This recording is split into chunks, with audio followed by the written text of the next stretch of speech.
Picture this. Christmas Eve, 1913. A second-floor hall decorated with garlands and a towering evergreen tree. The sound of children's laughter echoes off the walls as 500 young voices sing carols in Finnish, Italian, Croatian, and Slovenian. For families who have gone 5 months without steady income, tonight's party offers a rare moment of joy during one of the darkest periods of their lives. Presents wait beneath the tree, donated by union members who understood that these children might receive nothing else this Christmas. Then, cutting through the music and merriment, a single word rings out from the stairwell: fire. What happens next unfolds in mere minutes, but its effects will reverberate for more than a century. By the time the chaos ends, 73 people lie dead at the bottom of a narrow staircase. 59 of them are children. There is no fire. There never was a fire. And to this day, nobody knows with absolute certainty who shouted that fatal word, or why. This is the story of the Italian Hall disaster, one of Michigan's deadliest tragedies, and one of America's most mysterious mass casualty events. It's a story that begins not with a false alarm, but with copper, with immigrant dreams, with corporate power, and with workers pushed to their breaking point. To understand what happened on that Christmas Eve in Calumet, Michigan, we must first understand the world that made it possible. The copper boom and the rise of Calumet. The Keweenaw Peninsula juts out into Lake Superior like a gnarled finger pointing into the heart of North America's greatest inland sea. This windswept stretch of Michigan's Upper Peninsula seems an unlikely place for one of the 19th century's great industrial booms. Winters arrive in September and don't release their grip until April. Snow accumulates to depths of 15 feet or more. The landscape consists of rocky, forested terrain that offers little agricultural promise. But beneath that unforgiving surface lay something that would transform this remote wilderness into one of the richest mining districts on Earth: pure native copper. The indigenous peoples of the region had known about the copper for millennia, mining it for tools, weapons, and trade goods. French and British explorers noted the deposits in their journals, but it wasn't until Michigan state geologist Douglas Houghton conducted surveys of the peninsula in 1840 and 1841 that the true extent of the copper wealth became apparent. Houghton's reports triggered a mining rush that would reshape the region forever. The Keweenaw copper wasn't like copper found elsewhere in the world. In most places, copper exists as ore that must be extracted through complex smelting processes. In the Keweenaw, pure metallic copper existed in native form, sometimes in enormous masses weighing hundreds or even thousands of pounds. This made the early mining operations tremendously profitable. But as the easily accessible copper was extracted, companies had to dig deeper and invest in more sophisticated mining technology. By the 1860s, dozens of mining companies operated in the copper country, but one would come to dominate them all: the Calumet and Hecla Mining Company, known universally as C&H. The company formed in 1871 through the merger of the Calumet Mining Company and the Hecla Mining Company. Under the leadership of Boston financier Quincy Adams Shaw and the technical genius of Alexander Agassiz, C&H grew into a copper mining colossus. From 1868 through 1886, C&H was the leading copper producer in the United States. Between 1869 and 1876, it led the world. During the 1870s, Calumet and Hecla produced more than half of all copper mined in the United States. The wealth generated by this copper boom was staggering. At its peak, C&H operated 16 shafts that plunged deep into the earth. By 1897, the Red Jacket shaft reached a vertical depth of 4,900 feet, making it the deepest mine in the world at that time. The company eventually pushed even deeper, reaching 5,500 feet by 1915, a depth that would hold the record until surpassed by a gold mine in Brazil. The company built an enormous ore treatment facility at Lake Linden, Michigan, and operated smelters in both Hancock, Michigan, and Buffalo, New York. The Buffalo smelter took advantage of cheap electricity from Niagara Falls to electrolytically refine copper to unprecedented purity.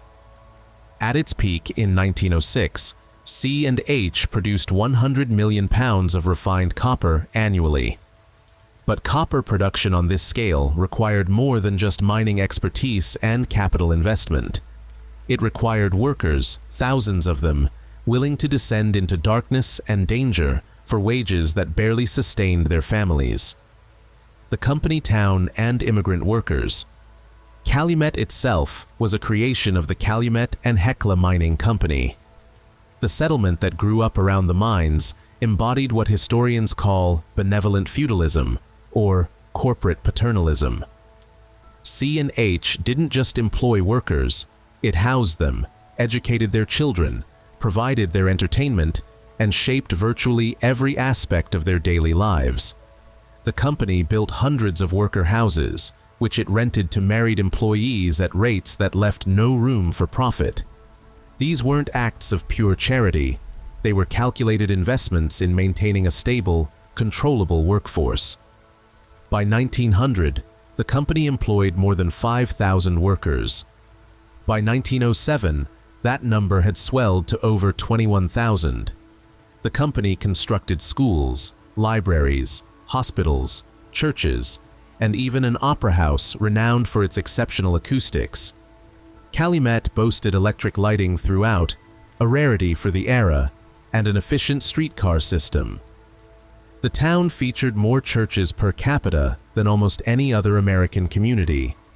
For residents, it seemed like a model of what a modern industrial community could be. But this apparent generosity came with strings attached. Workers who lived in company housing, or who had built their own homes on company-owned land, remained dependent on the company's goodwill. Though C&H generally didn't evict striking workers during the 1913 strike, unlike some other mining companies, the power dynamic remained clear. Cross the company, and you could lose not just your job, but your home. The workforce that made Calumet run came overwhelmingly from immigrant communities. In 1900, fully 90% of Calumet's population was of foreign descent. Croatians, Finns, Swedes, Italians, Cornish miners from England, Hungarians, Poles, Austrians, Slovenians, and Germans flocked to the copper country, seeking the American dream. These diverse ethnic groups brought their languages, customs, and traditions with them. 8 daily foreign language newspapers served the community. Old-timers recalled walking down Calumet's crowded streets on Saturday nights and never hearing English spoken. The community's ethnic character manifested in its institutions as well. The Italian Hall itself, built in 1908 by the Società Mutua Beneficenza Italiana, served as headquarters for an organization dedicated to aiding Italian immigrants and others in need.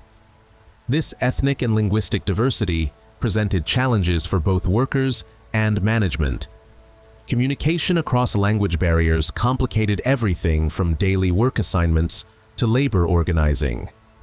But it also created a richly textured community where different cultures mingled, borrowed from each other, and gradually created something new. The work these immigrants performed was brutally hard and extraordinarily dangerous. Miners worked in shifts that stretched 10 to 12 hours. They descended thousands of feet into the earth, where temperatures could exceed 90 degrees. The work involved drilling, blasting, and hauling rock in conditions where cave-ins, falls, equipment failures, and explosions posed constant threats. On average, 1 miner died every week in the copper country mines. Let that sink in. Every 7 days, a family received the news that their father, husband, son, or brother would not be coming home. Between 1895 and 1913, mining accidents claimed hundreds of lives. The annual death rate in copper mining reached 1 worker in 200, making it the deadliest of all mining occupations in America. For this dangerous work, miners earned wages that seemed generous by some standards, but lagged behind what unionized miners in western states received. A skilled miner in Calumet might earn $2.50 to $3 for a day's work. But compare that to the $5,000 per year earned by C&H's general manager James McNaughton, and the disparity becomes stark. James McNaughton and the one-man drill. In 1901, Alexander Agassiz hired James McNaughton to manage the Calumet and Hecla Mining Company. McNaughton would prove to be both an extraordinarily effective manager and one of the most controversial figures in copper country history. Born in Bruce Mines, Canada in 1864, McNaughton had worked his way up through the mining industry. He understood the technical aspects of copper extraction and possessed a sharp business mind. Under his management, C&H continued to prosper even as the quality of the ore declined. He reduced operating costs by half while maintaining production levels, a feat that impressed investors but came at a cost to workers. McNaughton earned nicknames that reflected his power and approach to labor relations. Workers called him Big Jim, the King of Houghton County, and the Czar of the Copper Country. These weren't terms of affection. They reflected both his physical presence and his autocratic management style. McNaughton managed not just Calumet and Hecla, but also served as general manager for a dozen other mining companies in the region: Amique, Alawez, North Kearsarge, South Kearsarge, Tamarack, Osceola Consolidated, St. Louis, Laurium, LaSalle, Ile Royale, Superior, and Centennial. He also held the position of chairman of the Houghton County Board of Supervisors, giving him significant political power to match his economic clout. By all accounts, McNaughton felt little sympathy for his employees. He focused relentlessly on cutting costs and increasing production. He held no fear of being unlikable and showed no hesitation about stepping on toes.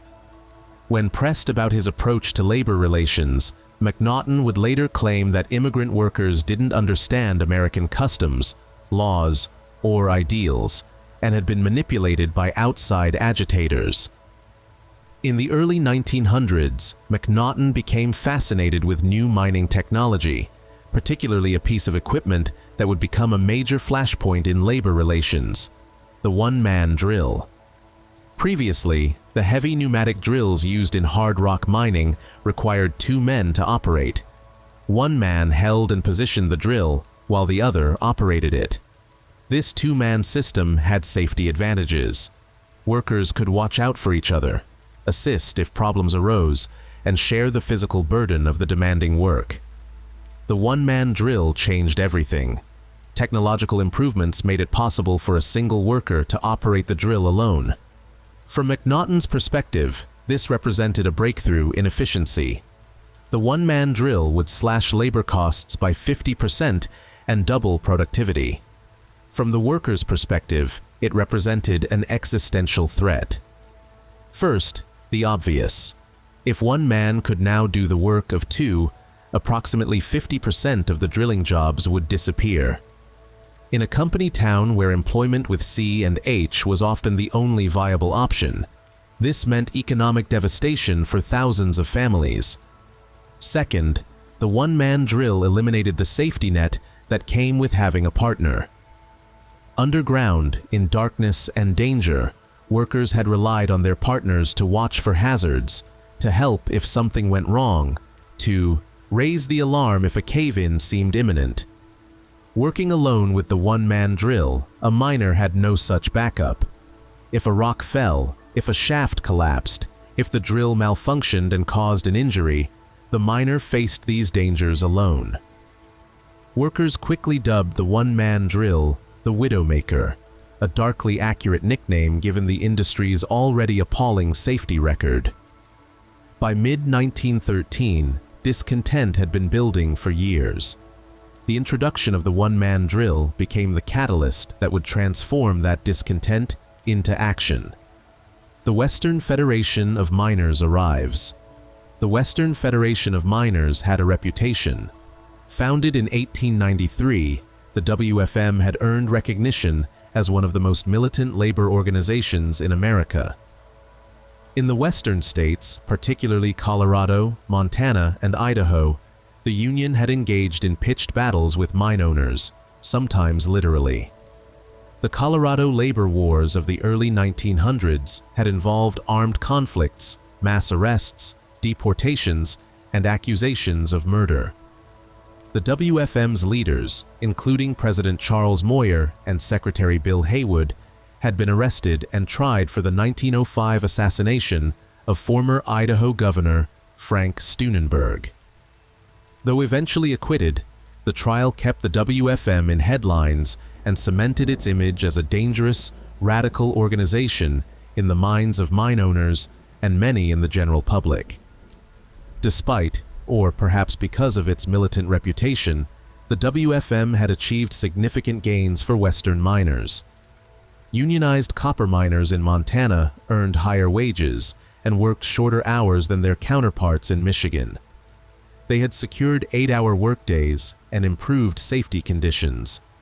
These successes made the WFM attractive to workers in non-unionized regions. The WFM had first established a local in the copper country in 1908, but it lacked the membership to effectively challenge the mining companies.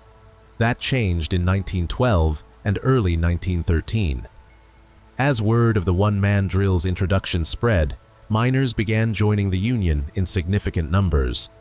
By February 1913, the WFM had established 5 locals in the copper country and claimed 9,000 members out of approximately 15,000 miners in the region. The WFM's organizing efforts in Michigan didn't initially call for confrontation. The union's strategy focused on presenting demands to management and requesting a conference to discuss wages, hours, and working conditions. This relatively moderate approach reflected lessons learned from the violent strikes in the West and recognition that the copper country presented unique challenges. The ethnic and linguistic diversity of the workforce complicated organizing efforts. Getting Croatian, Finnish, Italian, Polish, and Slovenian workers to unite behind common demands required bridging significant cultural and communication barriers. Women played a crucial role in this effort. Anna Clemenc, who would become the most visible figure of the strike, founded Women's Auxiliary Number 15 of the WFM in February 1913. In the spring of 1913, as the union's membership grew, WFM President Charles Moyer cautioned local organizer Thomas Stritzik against precipitous action. In a letter dated March 25, 1913, Moyer wrote that he was pleased with organizing progress, but urged that workers understand the absolute necessity of deferring action that may precipitate a conflict with the employers until they have practically a thorough organization. But events moved faster than Moyer anticipated. In July 1913, the membership voted on 2 questions. First, they voted to demand union recognition from management and to request a conference with the employers to adjust wages, hours, and working conditions in the Copper District of Michigan. Second, they voted to declare a strike if management refused to grant a conference or make concessions. The WFM sent letters to the mining companies demanding a conference.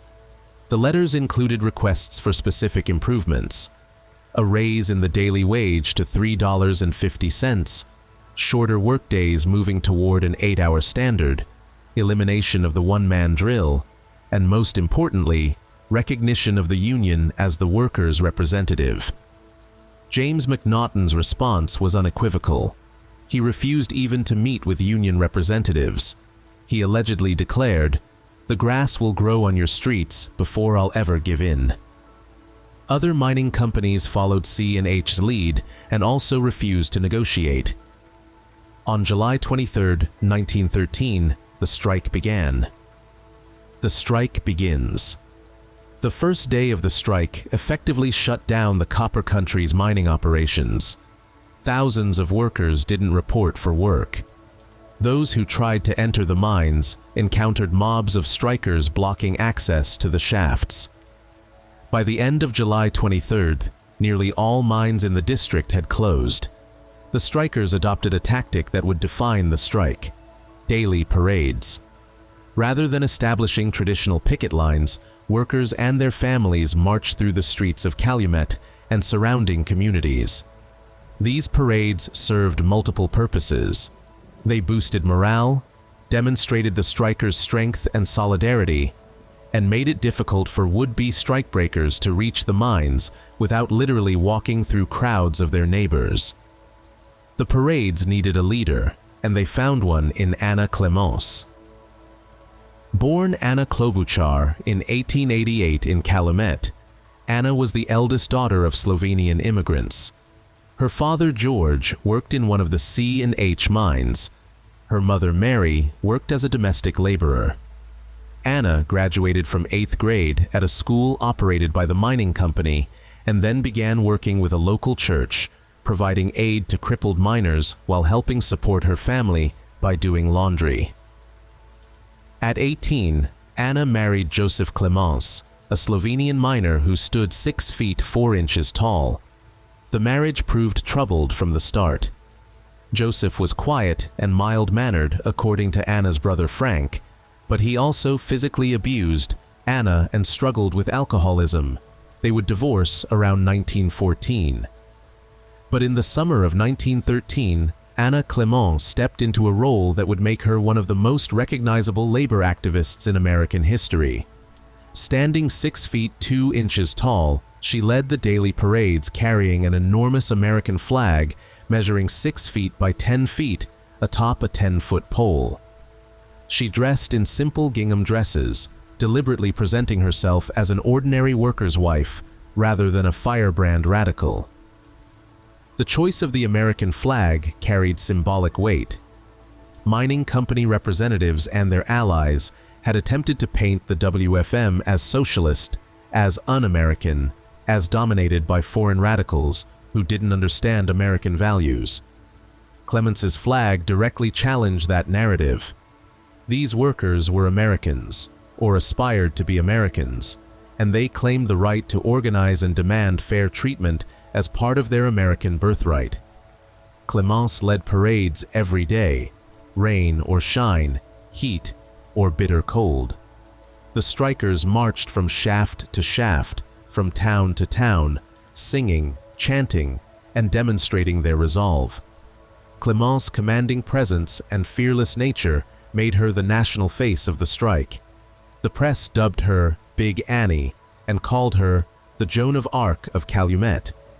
But Clemenc's visibility came at a cost. She was arrested multiple times for attempting to prevent non-strikers from going to work.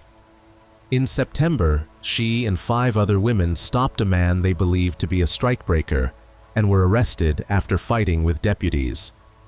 In August, she had led the funeral procession for Alois Tijan and Steve Putrick, 2 miners killed by sheriff's deputies in what became known as the Seaberville Affair. The Seaberville incident set the tone for what would become an extraordinarily violent strike. On August 14th, sheriff's deputies and a group of strikebreakers arrived at a boarding house to arrest Croatian miners Ivan Kalan and Ivan Stimac for trespassing on company property. When Kalan refused arrest, deputies opened fire, killing Tijan and Putrich. James McNaughton and the other mine managers immediately called for government intervention. Houghton County Sheriff James Cruz requested that Michigan Governor Woodbridge Ferris deploy National Guard troops to maintain order. Governor Ferris, who would later express sympathy for the strikers' cause, nonetheless felt obligated to respond to the sheriff's request.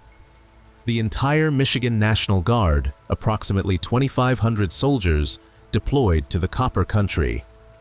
Their arrival transformed the strike zone into something resembling an occupied territory. Military camps sprang up near the mines.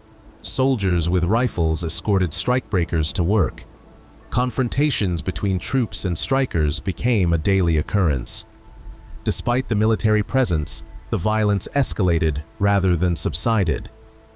On September 1st, Labor Day, during a parade through the town of Kearsarge, deputies opened fire on a group consisting mostly of women and children. 14-year-old Margaret Fazekas was shot in the back of the head. Miraculously, she survived after being rushed to the hospital in Calumet, but the incident shocked even those accustomed to strike violence. The mining companies weren't content to rely solely on the National Guard. They hired private security forces, particularly from the Wadal Mon Detective Agency. These hired gunmen, whom strikers called Wadal Men, became notorious for their brutality. Areas where Wadal Men operated saw particularly intense violence. The companies also organized what they called the Citizens Alliance. Ostensibly a community group dedicated to maintaining order and ending the strike, the Citizens Alliance was in reality an anti-union organization funded and directed by the mining companies. The Alliance published a newspaper called Truth that portrayed strikers as violent agitators and the companies as victims trying to maintain civil order. The Citizens Alliance distributed buttons to its members. These buttons would become critical to understanding what happened on Christmas Eve. As autumn turned to winter and the strike entered its 5th month, both sides had suffered grievously. Several miners had been killed, including the 2 shot by deputies in the Seaberville affair. 3 strikebreakers had been murdered in their residence in the middle of the night, presumably targeted by strike sympathizers. Dozens had been injured in confrontations. Hundreds had been arrested. The mining companies, despite the strike, had managed to reopen some operations. McNaughton had substantial cash reserves and stockpiled copper, allowing C&H to weather the work stoppage better than the union could sustain, supporting thousands of striking families. The companies hired replacement workers, often recent immigrants arriving in New York, who were offered jobs and train tickets before they fully understood the situation they were entering. By November, the Western Federation of Miners had exhausted most of its financial resources. The union had been weakened by recent strikes in the western states and lacked the funds to provide adequate support to Michigan strikers. The companies knew this and refused any compromise, calculating correctly that time favored management over labor.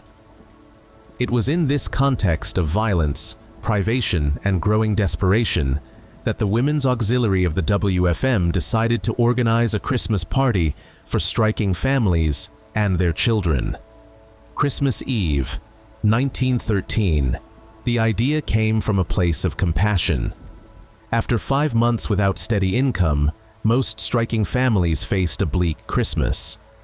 Children who might normally expect a few small gifts would receive nothing.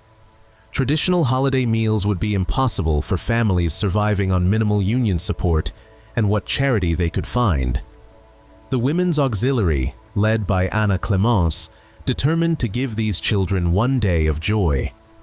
They arranged to hold the party at Italian Hall on Christmas Eve, December 24, 1913. The building's 2nd floor offered a large space suitable for a crowd. The Women's Auxiliary decorated the hall with garlands and set up a Christmas tree.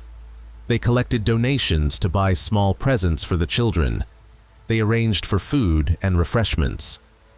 The party would start in the afternoon and run into the early evening. Word spread through the striking families. This would be a chance to celebrate together, to share in community, to let the children experience some happiness despite the hardships their families faced.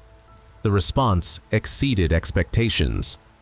When the party began, the 2nd floor hall filled with approximately 500 children and 175 adults. The atmosphere was joyous. Children sang Christmas carols in multiple languages. The different ethnic communities of the Copper Country mingled together, united by their common cause and their shared hopes for their children. The hall rang with laughter and conversation in Finnish, Italian, Croatian, Slovenian, and English. The only way to reach the 2nd floor hall was via a steep staircase. The staircase measured just 5 feet and 9 inches wide. At the top of the stairs, the staircase opened into a small vestibule, about 8 feet by 10 feet, which then opened into the main hall. At the bottom of the staircase, a doorway led to a small foyer. The foyer had access to a saloon on the right side. Straight ahead, a set of double doors separated the foyer from the staircase. Later accounts would obsess over these doors, their configuration, and whether they opened inward or outward. Photographs and architectural drawings conclusively demonstrate that the doors opened outward from the foyer toward the street. But on Christmas Eve, nobody gave much thought to the doors or the stairs. The focus was on celebration, on giving children a moment of childhood despite the adult conflicts that had dominated their lives for months. As darkness fell outside and the party continued inside, the children lined up to receive their presents from beneath the tree.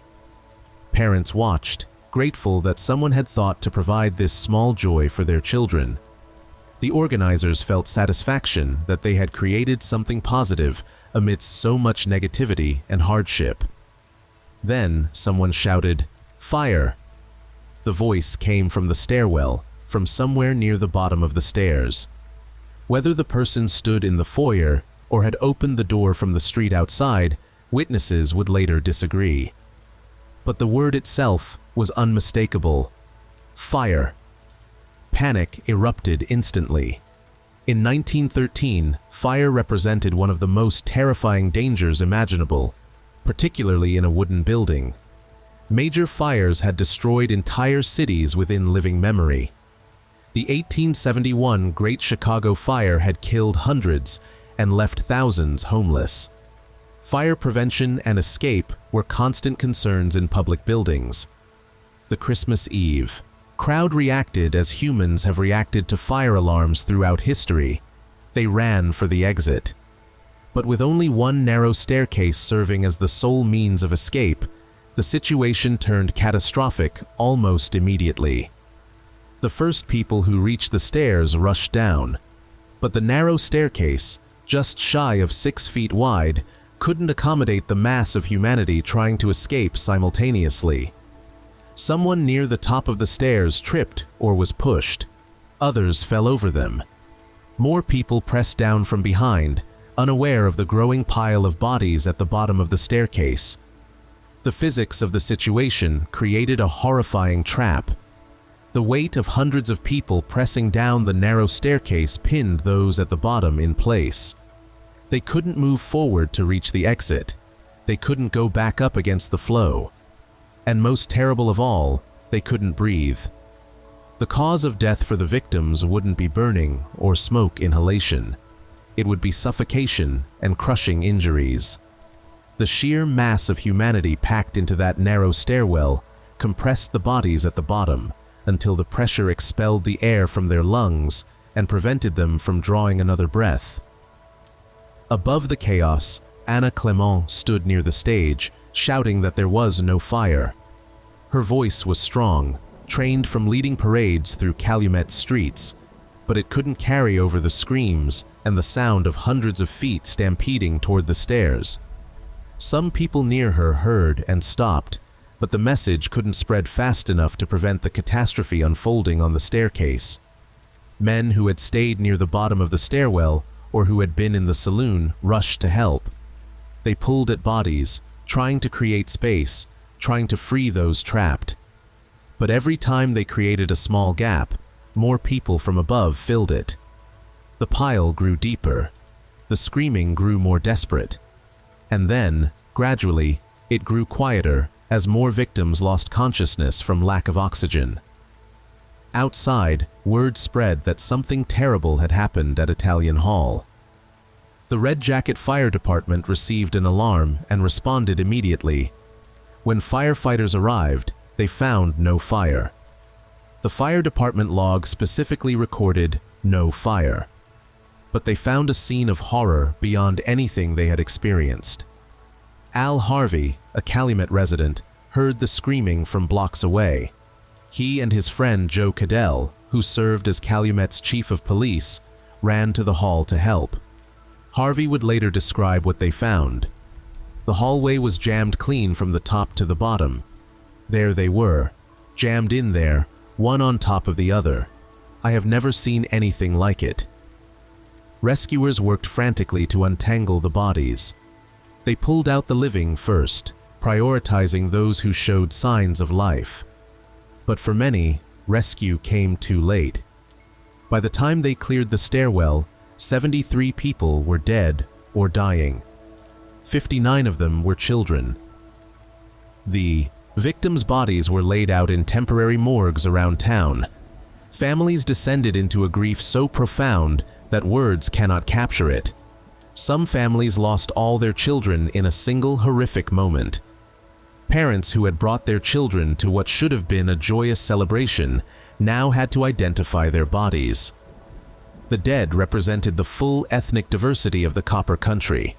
The victims included children and adults with Finnish, Italian, Croatian, Slovenian, Austrian, and Hungarian surnames: Heikkinen, Giacoletto, Kvetkovic, Butala, Kalunki, Rinaldi, Smuk, Lesar, Claric, Bronso. 3 Heikkinen brothers perished together: Edwin, who turned 7 that day, Aino, age 10, and Eli, age 9. Entire families were wiped out. Others lost most of their members in a single moment. One story from that night captures both the horror and the tiny miracles that occurred. Abram and Marie Niemela, crushed in the stairwell, managed to hold their infant child above their heads, even as they died. Rescuers found the baby alive, saved by parents who used their last moments to protect their child. But most stories from that night have no such grace notes, only tragedy compounded by tragedy. The aftermath and the search for answers. In the days immediately following the disaster, grief paralyzed the Copper Country. The magnitude of the loss, the concentration of death in such a small community, and the innocence of the victims overwhelmed both strikers and their opponents.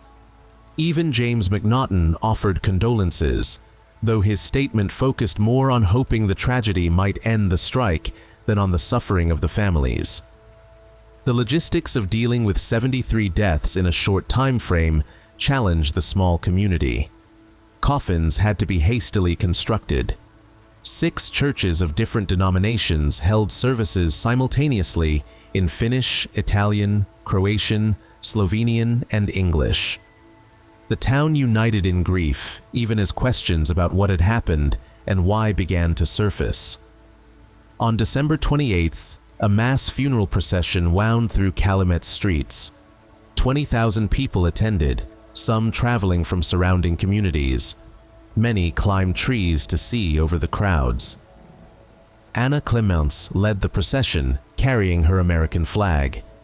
She had tried to save children at the party by shouting that there was no fire. Now she led them to their final rest. But even as the community mourned, anger and suspicion grew. How had this happened? Had it been a tragic accident, someone panicking over a perceived danger that didn't exist? Or had it been something darker, a deliberate act designed to harm the strikers? Witnesses began coming forward with disturbing testimony. Multiple people said they had seen the person who shouted, "Fire," and that this individual wore a Citizens Alliance button on his coat. The Citizens Alliance, everyone knew, was the anti-union organization funded by the mining companies. 8 witnesses would later testify under oath at the EIA coroner's inquest that the man who raised the cry wore a Citizens Alliance badge. Among those witnesses was Anna E. Lustig, who stated she clearly saw the button. Others said they recognized the man but couldn't or wouldn't name him. Some said they saw him leave the building immediately after shouting the alarm. Charles Moyer, president of the Western Federation of Miners, publicly accused the Citizens Alliance of orchestrating the disaster. He refused to retract the accusation, despite pressure from Alliance members and their allies. From Moyer's perspective, and that of many strikers, the evidence pointed to a deliberate act of violence designed to terrorize striking families. The Citizens Alliance vehemently denied any involvement. Alliance members established a relief committee and raised $25,000 to aid families affected by the disaster. But when they tried to distribute the money, they encountered resistance. Bereaved families refused the funds, saying the WFM had promised aid and they wanted nothing from the Alliance. According to the New York Times, when Alliance committee members learned that Moyer had instructed families not to accept their money, they decided to confront him directly. A group of Alliance members visited Moyer at his hotel in nearby Hancock. What happened next depends on whose account you believe. According to multiple sources, the Alliance members shot Moyer and then kidnapped him. They placed him on a train bound for Chicago with explicit instructions never to return to Michigan. If he came back, they promised, he would be hanged. Moyer survived. He sought medical treatment in Chicago and then did something that infuriated his attackers. He held a press conference. He displayed his gunshot wound to reporters and vowed to return to Michigan to continue the fight for the Union. The incident illustrated the depths of hatred and violence that the strike had generated, but it also showed the commitment that labor leaders felt to their cause. Meanwhile, authorities launched an official investigation into the Italian Hall disaster. A coroner's inquest began just days after the tragedy. 20 witnesses testified under oath, with interpreters provided for those who spoke little or no English. The testimony revealed the divided nature of the community and the difficulty of determining what had actually happened. Witnesses agreed on basic facts. Someone had shouted, "Fire!" There was no actual fire, and a stampede down the narrow staircase had resulted in 73 deaths by suffocation and crushing. Beyond that, almost everything became contested. Who had shouted the warning? Multiple witnesses said they saw a man wearing a Citizens Alliance button. But other witnesses, including John Ono, a striking miner who attended the party, testified that they didn't see such a button. Was the man deliberately trying to cause a panic, or did he genuinely believe there was a fire? Nobody could say with certainty. One persistent myth about the disaster claimed that the doors at the bottom of the staircase opened inward, meaning that fleeing people pressed against the doors and prevented them from opening. This version of events gained traction over the decades and was even included on the Michigan State Historic Site marker when it was first erected. But the evidence conclusively refutes this claim. All photographs of the doors show a double set of doors, both sets opening outward. Steve Leto's thoroughly researched 2006 book, Death's Door: The Truth Behind Michigan's Largest Mass Murder, demonstrated that the doors were never mentioned as a contributing factor in the December 1913 coroner's inquest, the 1914 Congressional Subcommittee hearing, or any contemporary newspaper accounts.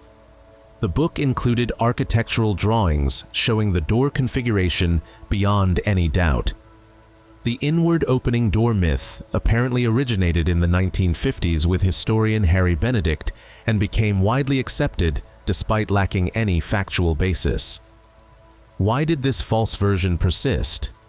Perhaps because it provided a mechanical explanation for the tragedy that felt easier to accept than the darker alternatives. A design flaw seemed less disturbing than deliberate malice or simple panic-driven human behavior. The coroner's inquest ultimately failed to determine the cause of death in a legal sense. The first ruling didn't even specify whether the deaths were accidental, suicide, or homicide. No one was charged with any crime. The identity of the person who shouted "fire" remained officially unknown. In early 1914, a subcommittee of the United States House of Representatives Committee on Mines and Mining arrived in the Copper Country to investigate both the strike and the Italian Hall disaster.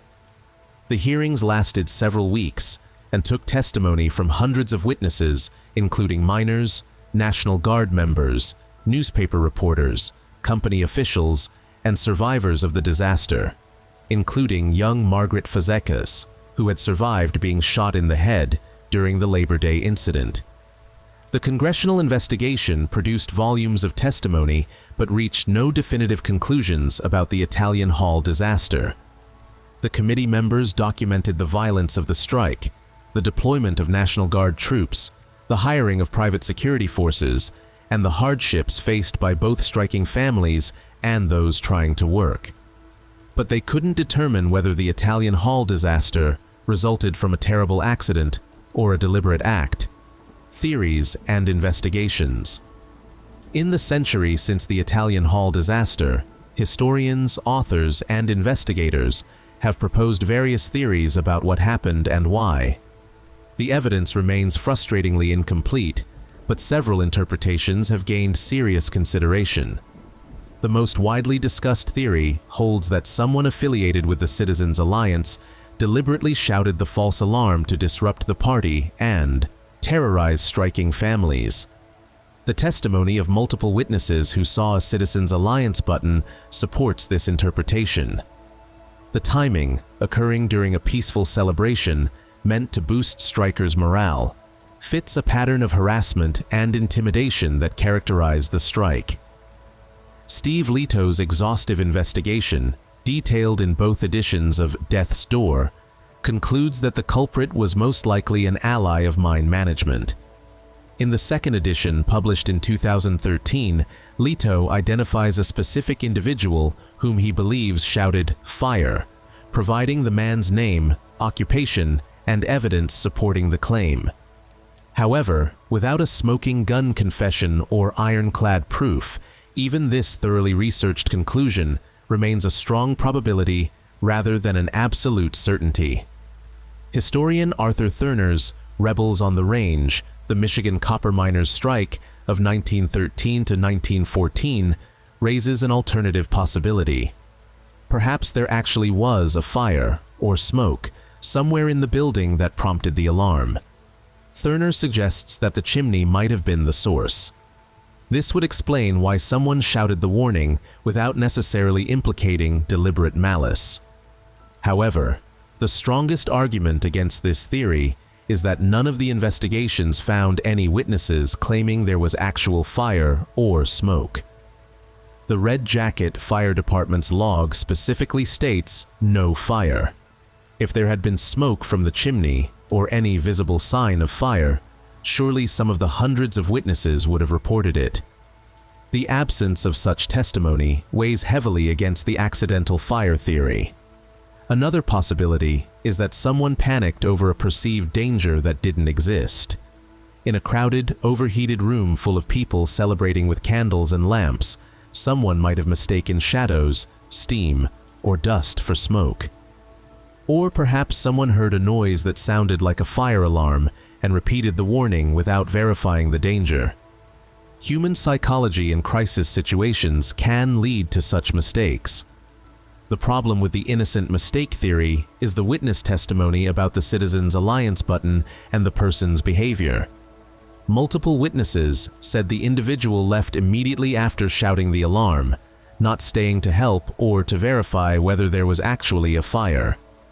This behavior pattern suggests awareness of wrongdoing rather than honest error. Some historians have suggested that the true answer may never be known, because the cultural and political divisions in the community prevented honest testimony. In a town split between pro-union and pro-company factions, where violence had become commonplace and trust had evaporated, witnesses may have been reluctant to speak truthfully. Some may have shaded their testimony to support their side's narrative. Others may have feared retaliation if they identified someone. The demolition of the Italian Hall in 1984 eliminated physical evidence that might have been examined with modern, forensic techniques. The building stood for decades after the disaster, used for various purposes until falling into disrepair. Efforts to preserve it failed due to the estimated $500,000 cost of restoration. When it was demolished, preservationists managed to save only the distinctive stone archway that had marked the main entrance. What we can say with certainty is this: someone shouted "fire" when there was no fire. That shout triggered a panic that led to 73 deaths, most of them children. Whether the shout came from malice, from panic, from mistaken perception, or from some other cause, we may never definitively know. But the consequences were absolutely real and devastating. The strike's end and long-term consequences. The Italian hall disaster broke something fundamental in the strike.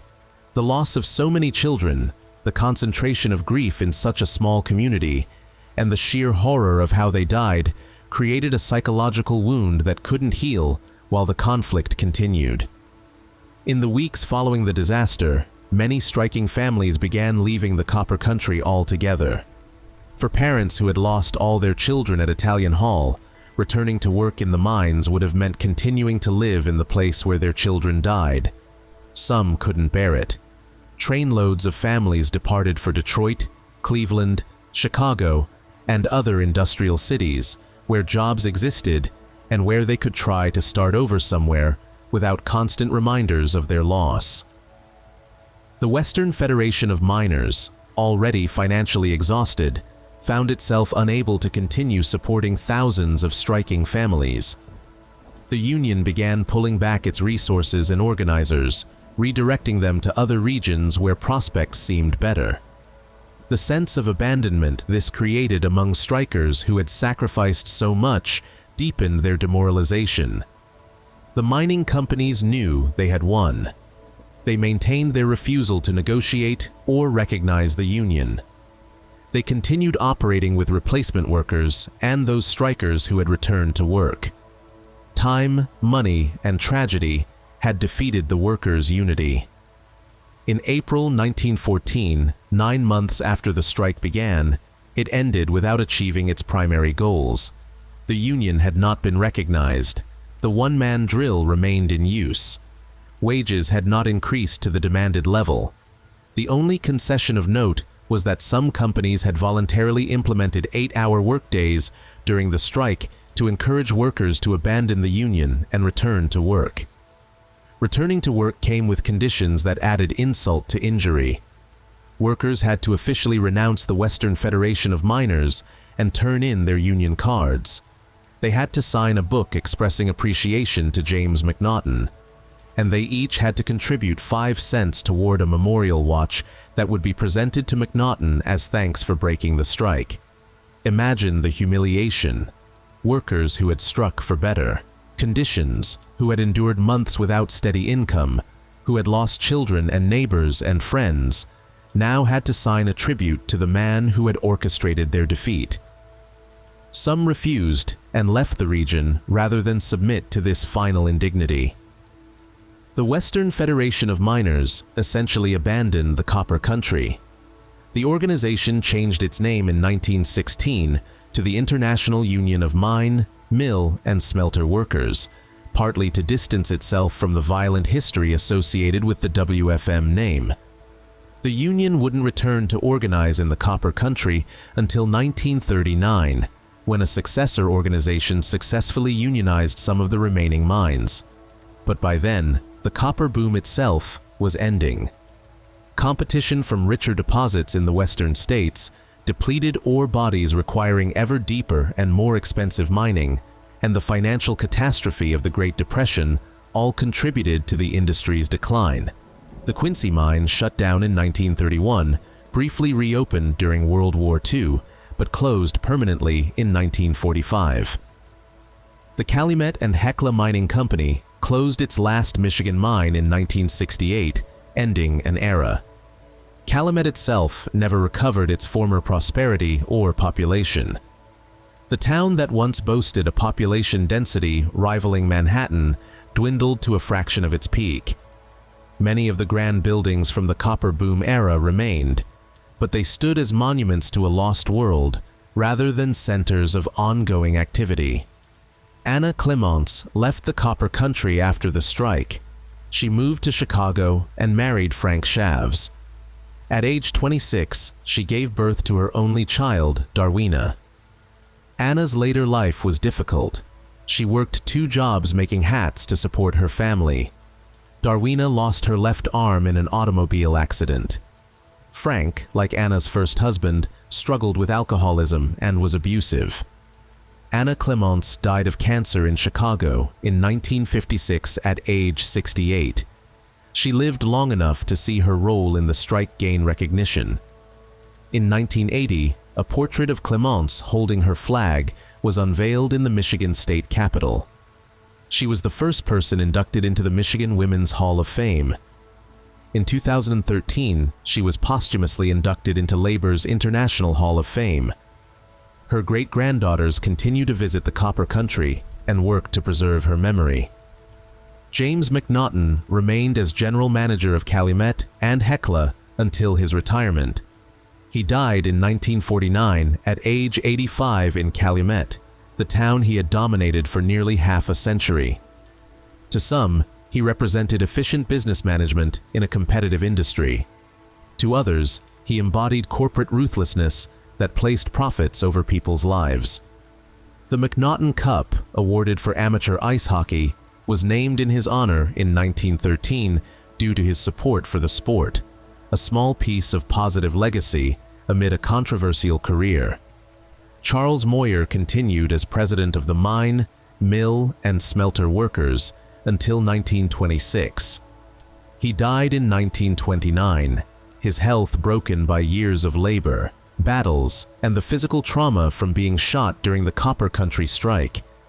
His role in founding the Industrial Workers of the World and his survival of the Steunenberg murder accusations made him one of the most significant labor leaders of the early 20th century, even if the Italian Hall disaster marked one of his greatest defeats.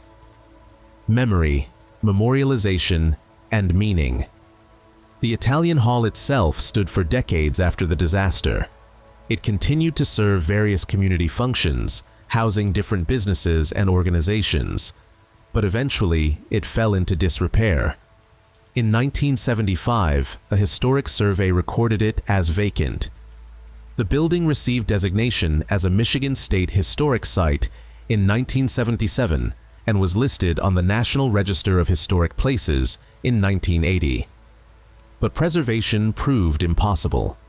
The estimated cost of restoration far exceeded what the small community could raise.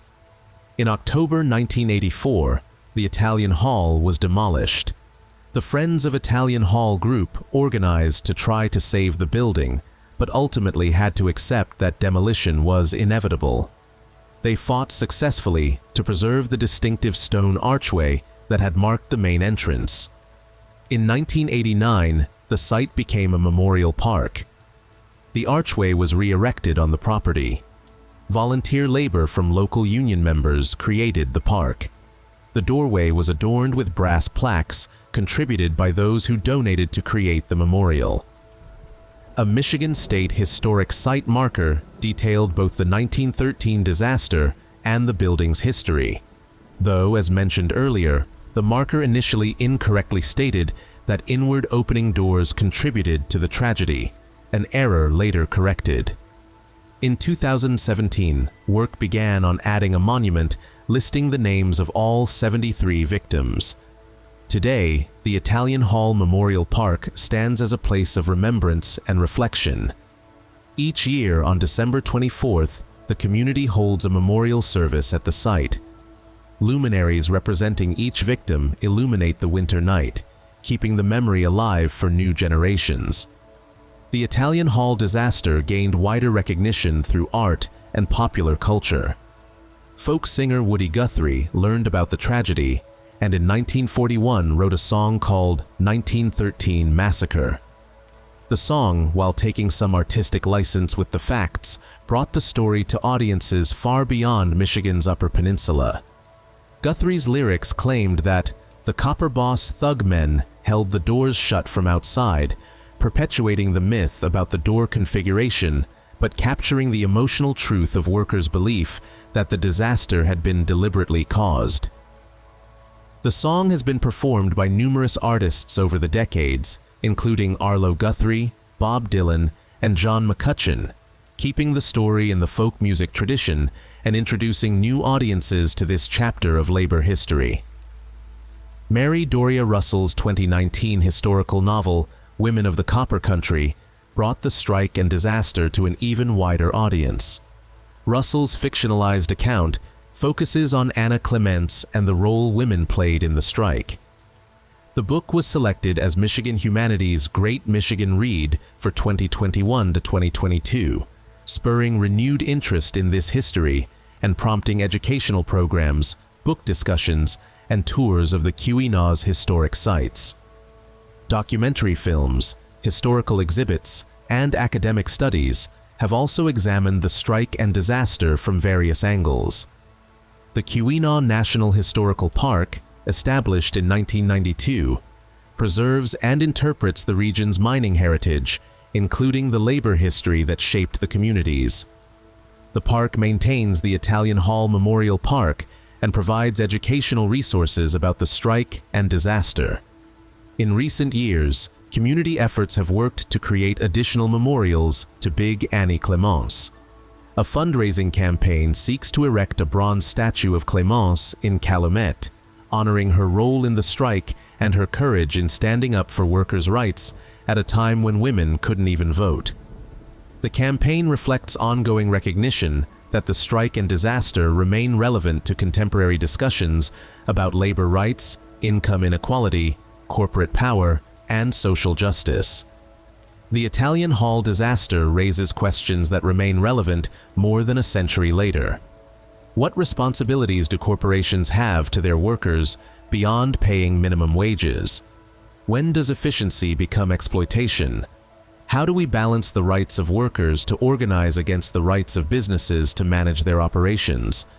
What remedies exist when power imbalances between employers and employees lead to injustice? The disaster also illustrates how quickly tragedy can emerge from political and economic conflict. The violence of the 1913-1914 Copper Country strike wasn't limited to one horrific evening. It unfolded over months in confrontations between strikers and deputies, in shootings and beatings, in families going hungry, and in a community tearing itself apart. The Christmas Eve disaster represents the most concentrated and heartbreaking manifestation of that violence, but it emerged from a context of systemic conflict. Finally, the Italian Hall disaster demonstrates the importance of remembering difficult history. For decades, the disaster received relatively little attention outside the local community. The demolition of the building in 1984 might have completed the erasure of this history from public memory. But the efforts of historians, artists, community members, and descendants of those involved have ensured that the 73 victims and the causes they died for aren't forgotten. Conclusion. On a cold December evening in 1913, a word shouted in panic or malice transformed a Christmas party into a nightmare. 73 people, 59 of them children, died at the bottom of a staircase in Calumet, Michigan. They were crushed and suffocated trying to escape a fire that never existed. Their names deserve to be remembered. The Heikkinen brothers, Edwin, Ino, and Eli, who died together. The Niemela parents who held their baby above their heads as they perished. Jenny Giacoletto, age 9. Katerina Grigorich, age 10. John Sari, age 5. Maria Lanto and her daughter Hilya. The Papesh sisters, Mary and Annie. And all the others whose names fill the memorial stone at the Italian Hall site. These children died in the crossfire of a labor dispute they didn't create and barely understood. They died because adult conflicts over wages and working conditions and corporate power had created an atmosphere of fear and hatred in their community. They died because someone, for reasons we may never fully understand, shouted a false warning that triggered a predictable human response in an unpredictably deadly environment. The Italian Hall disaster stands as one of America's great unsolved mysteries and one of its most tragic labor history episodes. More than a century later, we still don't know with absolute certainty who shouted fire or why. We don't know if it was a calculated act of terrorism, a panic-driven mistake, or something in between. The physical evidence has been destroyed, the witnesses are long dead, and the truth has likely gone with them. But what we do know is that 73 people died needlessly. We know that a community suffered a wound that never fully healed. We know that workers fighting for basic dignity and fair treatment paid an unbearable price. We know that corporate power, unchecked by union representation or government regulation, created conditions that made tragedy almost inevitable. We know that a woman named Anna Clemenc stood 6 feet 2 inches tall and carried an enormous American flag through the streets of Calumet, leading workers in their demand for justice. We know that she tried to save children on Christmas Eve by shouting that there was no fire, and that her voice couldn't carry far enough or loud enough to prevent the catastrophe. We know that she led those children's funeral procession 4 days later, still carrying her flag, grief-stricken but unbowed. We know that the Italian Hall disaster changed the copper country forever, marking the end of an era and the beginning of a long decline. We know that the mines that once produced more copper than anywhere else on Earth eventually closed, their shafts flooding, their surface buildings collapsing or being demolished, their workers dispersing to other regions and other industries. We know that Michigan's Upper Peninsula, that finger of land jutting into Lake Superior, holds beneath its rocky soil not just copper, but also the bones of those who extracted it, the memories of communities built and destroyed by it, and the lessons of what happens when the pursuit of profit loses sight of human dignity. And we know that on the site where the Italian Hall once stood, an archway remains, decorated with brass plaques bearing the names of donors who wanted to preserve this memory. We know that each Christmas Eve, luminaries are lit for each victim, small flames piercing the winter darkness, reminding us that these lives mattered, that this tragedy happened, and that we must not let it be forgotten. The Italian Hall disaster asks us to remember that behind every labor statistic, every corporate earnings report, every political debate about workers' rights and business interests, there are real human beings with families and dreams and children. It asks us to consider what we're willing to sacrifice in the name of efficiency and profit, and whether the savings are worth the cost. Most of all, it asks us to remember 73 names, 59 of them children, who went to a Christmas party and never came home. They deserve to be more than statistics, more than a historical footnote, more than a folk song verse. They deserve to be remembered as individuals who lived, who were loved, and whose deaths meant something. On December 24, 1913, someone shouted, "Fire!" in a crowded hall in Calumet, Michigan. The echo of that shout still resonates today, asking questions about justice, power, responsibility, and the price we pay for progress. As long as we continue to grapple with those questions, as long as we continue to seek a better balance between the needs of workers and the demands of industry, the victims of the Italian Hall disaster will not have died entirely in vain. Their memory calls us to be better, to be more just, to be more humane. It calls us to ensure that no worker has to risk their life or their family's well-being just to earn a living wage. It calls us to build communities where children can attend Christmas parties without fear, where celebration doesn't turn to catastrophe, where the word fire only means warmth and light and the gathering of families in safety and love. That is the legacy of the Italian Hall disaster. That is what we owe to those who died on that Christmas Eve so long ago. That is why we must never forget. If you found this story compelling and want to hear more about history's forgotten mysteries and tragic events, please subscribe to Lore to Mystery. We delve deep into the cases that shaped our world, giving voice to those who have been forgotten and asking the questions that still need answers. New documentaries are released every week, so hit that subscribe button and ring the bell to be notified when we uncover the next chapter in history's mysteries. And if you have suggestions for cases you'd like us to investigate, leave them in the comments below. Until next time, remember that history isn't just facts and dates. It's people, and their stories deserve to be told.